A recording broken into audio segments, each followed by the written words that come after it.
कौन होंगे देश के 2 नए चुनाव आयुक्त। इलेक्शन कमीशन में होगा आज किन 2 का सिलेक्शन। प्रहार में अब बात आज की एक और बड़ी खबर की हम कर रहे हैं। 2 नए चुनाव आयुक्त कौन होंगे, ये सबसे बड़ा सवाल है। चुनावी मौसम में ये सवाल और अहम हो गया है। इस सवाल का जवाब आज मिलने की उम्मीद है। 2 नए चुनाव आयुक्त चुनने के लिए आज पीएम मोदी की अध्यक्षता में पैनल की बैठक होने जा रही है। ये बैठक अब से थोड़ी देर बाद पैनल की होने जा रही है। पैनल में पीएम मोदी के अलावा लोकसभा में नेता प्रतिपक्ष अधीर रंजन चौधरी और एक कैबिनेट मंत्री हैं। ये कैबिनेट मंत्री कौन है, इसका अभी तक खुलासा नहीं हो सका है। पीएम मोदी की अध्यक्षता में पैनल की बैठक से पहले कल शाम को कानून मंत्री अर्जुन मेघवाल की अध्यक्षता में सर्च कमेटी की बैठक हुई। इस बैठक में 5 उम्मीदवारों के नाम पर चर्चा हुई। उम्मीद ये की जा रही है कि आज पीएम की अध्यक्षता में होने वाली बैठक में इन्हीं 5 नामों में से 2 पर मुहर लगेगी। इस बैठक से पहले अधीर रंजन चौधरी ने कानून मंत्रालय से चुनाव आयुक्त के दावेदारों के बारे में पूरा डोजियर देने की मांग की है, क्योंकि पूरा का पूरा विपक्ष ये आरोप लगा रहा है कि पारदर्शी तरीका नहीं है और ये हमारी स्वतंत्र जो संस्थाएं हैं उन पर कब्जा करने की कोशिश भारतीय जनता पार्टी कर रही है। हालांकि आज इस पैनल की बैठक होने जा रही है और जो 5 नाम कल फाइनल हुए हैं उसमें से 2 नामों पर आज मुहर लग सकती है। अभी चुनाव आयोग में केवल मुख्य चुनाव आयुक्त राजीव कुमार बचे हैं। अनूप चंद्र पांडे ने 65 साल की उम्र पूरा होने पर पिछले महीने इस्तीफा दे दिया था और अभी पांडे की जगह नए चुनाव आयुक्त की नियुक्ति की प्रक्रिया चल ही रही थी कि 8 मार्च को अरुण गोयल ने भी इस्तीफा दे दिया। दोनों पद खाली हो गए और इसीलिए अब इन दोनों पदों के लिए लगातार मंथन किया जा रहा है। अब देखिए, दोनों मुख्य चुनाव आयुक्त के पद के लिए 4 नामों पर चर्चा चल रही है। ये नाम कौन से हैं ये हम आपको जरूर बता देते हैं। इस रेस में डीओपीटी के पूर्व सचिव राधा एस चौहान का नाम है, तो ईडी के पूर्व डायरेक्टर संजय मिश्रा भी रेस में हैं। साथ ही सीबीडीटी के पूर्व प्रमुख जेबी महापात्रा और यूपी के पूर्व मुख्य सचिव दुर्गा शंकर मिश्रा के नाम भी चर्चा में हैं। तो ये 4 नाम हैं जिनकी चर्चा की जा रही है और ऐसा माना जा रहा है कि कल जो सर्च कमेटी ने नाम फाइनल किए हैं, जिन 5 नामों को शॉर्टलिस्ट किया है, उन्हीं में से 2 नामों पर आज मुहर लग सकती है। ये पैनल प्रधानमंत्री नरेंद्र मोदी की अध्यक्षता में होगा। इसमें नेता प्रतिपक्ष अधीर रंजन चौधरी शामिल होंगे, एक सांसद, एक केंद्रीय मंत्री इसमें शामिल किए जाएंगे और वो केंद्रीय मंत्री कौन होंगे इसका भी खुलासा अभी तक नहीं हो पाया है। देवेंद्र पाराशर हमारे पॉलिटिकल एडिटर हमारे साथ बने हुए हैं। देवेंद्र, क्या जानकारी मिल पा रही है? कौन से ऐसे नाम हैं जो सबसे आगे निकलते हुए नजर आ रहे हैं, जिनकी संभावनाएं हैं कि मुहर लग सकती है उनके नाम पर? और प्राची, 2 अपडेट है। पहले तो बैठक 12 बजे शुरू हो चुकी है और इस बैठक में 3 लोग हैं। देश के प्रधानमंत्री नरेंद्र मोदी, देश के गृह मंत्री अमित शाह और प्रमुख विपक्षी दल के नेता के तौर पर अधीर रंजन चौधरी। इन 3 लोगों की बैठक हो रही है और उस बैठक में जो सोर्सेज के द्वारा हमें जानकारी मिली उसमें यह था कि 5 नामों का, यानी कि 5 अधिकारियों का एक पैनल है। उस 5 अधिकारियों के पैनल में से ही 2 नाम चुनने हैं। आमतौर पर ये होता है कि अगर एक अधिकारी की वैकेंसी है और उसमें अगर ऐसी कमेटी बैठती है तो उसके लिए 5 सिफारिशें जाती हैं। सर्च कमेटी 5 सिफारिशों को भेजती है, उनमें से 5 में से किसी एक का चयन आमतौर पर हो जाता है।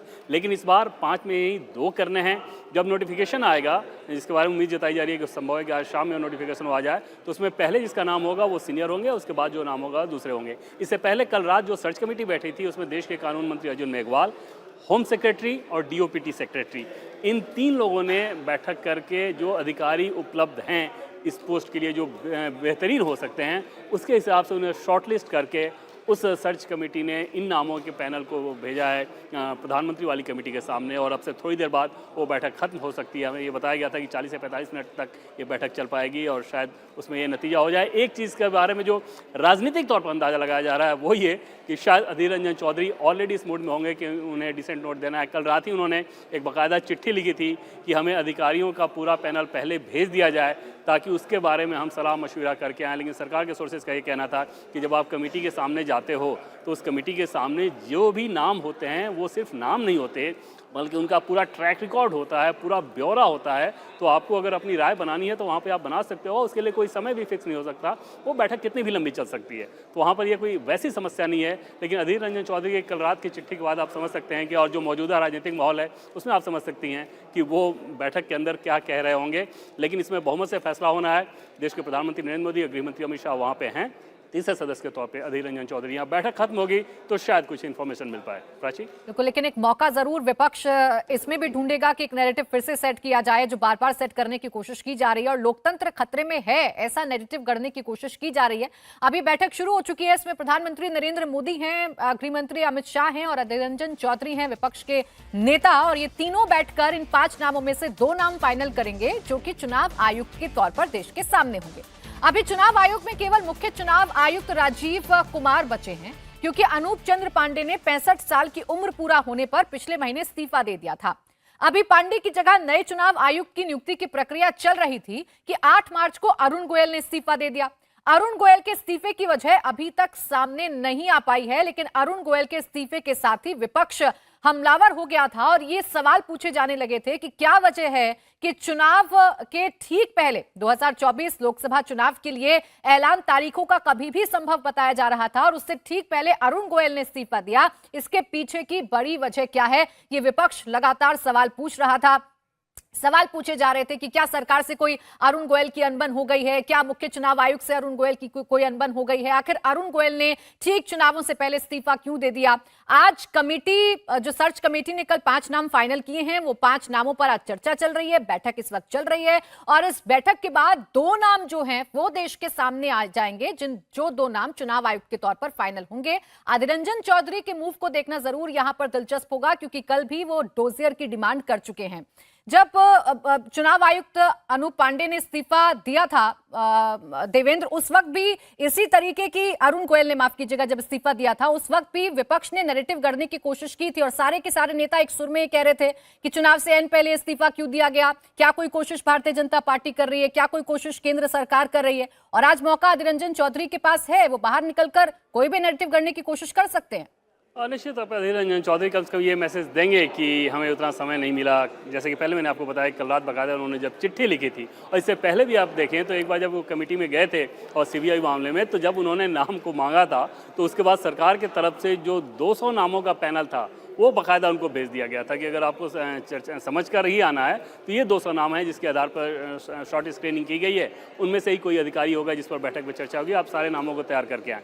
तो वहाँ पर अधीर रंजन चौधरी के लिए वो भी एक मुसीबत का मसला था, लेकिन एक राजनीतिक पहलू होता है। अन्यथा आप देखें तो प्रशासनिक तौर पर एक जो बेहतर स्थिति हो सकती है कि देश के प्रधानमंत्री उसमें हैं, और ये कानून जो अभी हाल में संसद ने जिस कानून को अनुमति दी है, उसी कानून के तहत ये व्यवस्था बनाई गई है कि उसमें देश के प्रधानमंत्री हों, देश के एक सीनियर मिनिस्टर हों जिसे प्रधानमंत्री नॉमिनेट करेंगे, और प्रमुख विपक्षी दल के नेता के तौर पर एक नेता जो कि नेता प्रतिपक्ष। हालांकि लोकसभा में नेता प्रतिपक्ष की स्थिति नहीं है, लेकिन जो सबसे बड़ा दल कांग्रेस पार्टी है उसके नेता अधीर रंजन चौधरी है, तो उस लिहाज से उनको वहां पर बुलाया गया है। लेकिन आमतौर पर ऐसा होता है कि जब पहले से ही चुनाव आयोग निशाने पर रहता है, एजेंसीज निशाने पर रहती हैं, सीबीआई निशाने पर रहता है अपोजिशन के, तो आप समझ सकते हैं कि जब उसके प्रमुख अपॉइंट करना हो तो उस कमेटी में भी उसे राजनीतिक रंग से अछूता रखा जाए, ऐसा संभव नहीं है। लेकिन सरकार के सामने ये जरूर बड़ी चुनौती होगी कि जिस प्रकार से अरुण गोयल का इस्तीफा हुआ, निश्चित तौर पर उसने एक तरह से शॉकिंग कंडीशन जिसे कहते हैं वैसी स्थिति क्रिएट की, क्योंकि अरुण गोयल ने चुनाव आयोग में काम करते हुए एक भी मामला ऐसा नहीं था जिसमें ऑन रिकॉर्ड कोई डिसेंट नोट दिया था।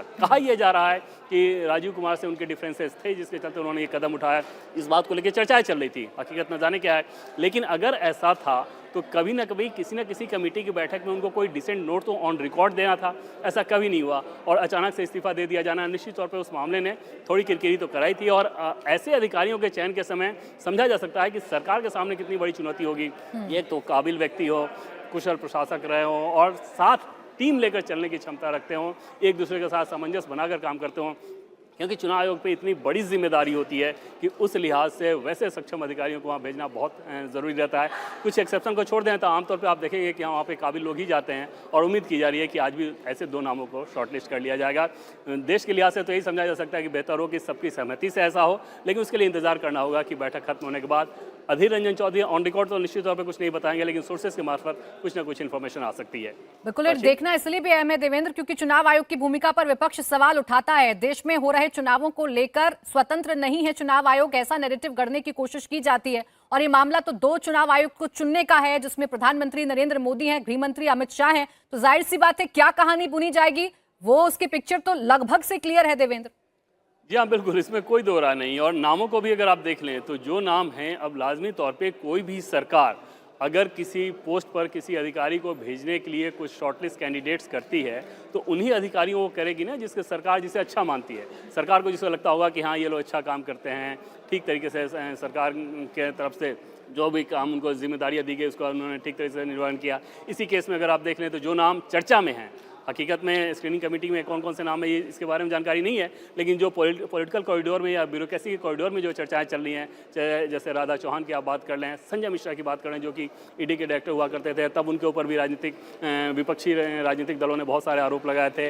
दिनकर गुप्ता की बात कर लें जो कि NIA चीफ रहे हैं, PC मोदी की बात कर लें, दुर्गा शंकर मिश्रा जो कि UP के बड़े नौकरशाह हैं। तो इस तरह के नामों को लेकर समझा जा सकता है कि उन नामों पे राजनीतिक दल कोई ना कोई निशाना साधने की ज़रूर कोशिश करेंगे, लेकिन इन सबसे परे इस कमेटी के सामने बड़ी जिम्मेदारी ये रहेगी और कमेटी ऐसी बातों की बहुत ज़्यादा परवाह कर नहीं सकती कि उस पर उनके नामों के चयन को लेकर क्या कहा जाएगा, काबिलियत कितनी है, उस पद के लिए कितना सक्षम है वो व्यक्ति, उस लिहाज से फैसला किया जाएगा। इन दो नामों में से एक IAS तो ज़रूर होंगे, संभव है कि एक IRS बैकग्राउंड के अधिकारी भी हो सकते हैं।